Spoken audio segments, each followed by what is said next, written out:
সবাইকে শুভ বিজয়। আশা করি তোমরা সবাই ভালো আছো। Welcome back to my channel me অনু।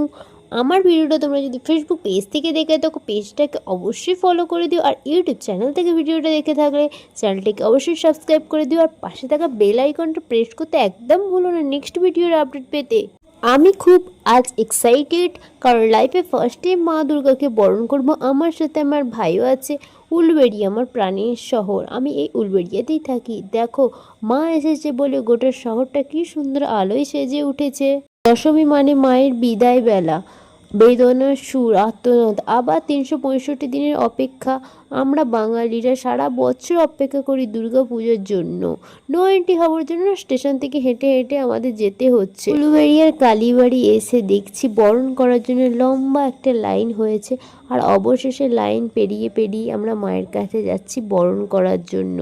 আমরা মাতৃশক্তির পূজা তো করি, কিন্তু মেয়েদের রাস্তাঘাটে বাড়িতে কত অসম্মান করি। শুধু তাই নয়, আমরা সন্ধ্যের পর বাড়ি ফিরতে পারবো কিনা সেই নিয়ে চিন্তায় থাকি। পাছে রাস্তায় আমাদের কোনো ক্ষতি হয়ে যাবে না তো, সুস্থভাবে বাড়ি পৌঁছাতে পারবো তো।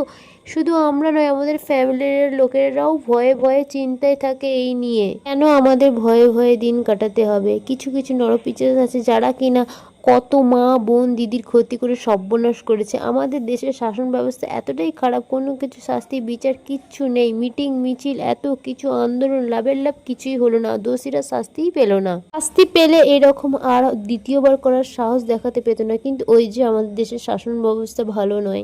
আর সত্যি এদেশে মেয়েরা নিরাপদ নয়, সুরক্ষিত নয়, না আমাদের বাড়িতে, না আমাদের অফিসে, না আমরা রাস্তাঘাটে, না আমরা স্কুল কলেজে, কোথাও সুরক্ষিত নয়। কেউ না কেউ কোনো না কোনো রকমভাবে ক্ষতি করার চেষ্টাই হচ্ছে। কোনো না কোনোভাবে কোনো মেয়ে ওরকমভাবে হ্যারাসমেন্ট তো প্রায়ই হয়ে থাকে। প্রতিটা মেয়ের সঙ্গে কোনো না কোনো রকমভাবে এরকম হ্যারাসমেন্ট হয়েই থাকে। সেটা গোপনে প্রকাশিতও হয়, কিছুটা কিছুটা অপ্রকাশিতভাবেই থেকে যায়। ওকে বরণ করার পর মনে একটা অন্য রকম আলাদাই শান্তি এবং স্বস্তি জেগেছে। তারপর সবার সঙ্গে সিঁদুর খেলা খেলে একদম সোজা চলে গেলাম কলেজ গেটের সামনে। কি শুনেছি কলেজ গেটের ঠাকুরটা খুব সুন্দর হয়েছে, কিন্তু ঠাকুর না দেখে বাড়িতে ফেরা যাবে না তো তাড়াতাড়ি। তাই জন্য সোজা চলে গেলাম কলেজ গেটে। আর কলেজ গেটের ফুচকাটাও আমাদের দারুণ করে, সেই ফুচকাটাও আমরা খেয়েছি। কিন্তু ফুচকার ভিডিওর ক্লিপসটা আমার নেওয়া হয়নি, মিস্টেক হয়ে গেছে তাড়াহুড়োর মধ্যে।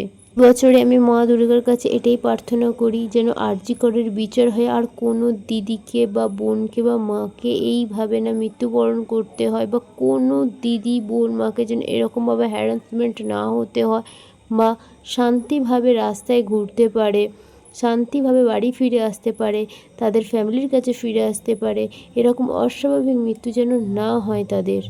অবশ্যই এইসব কাজকর্মগুলো করেছে তাদের অবশ্যই শাস্তি আমি চাই, মনে প্রাণে একদম শাস্তি চাই।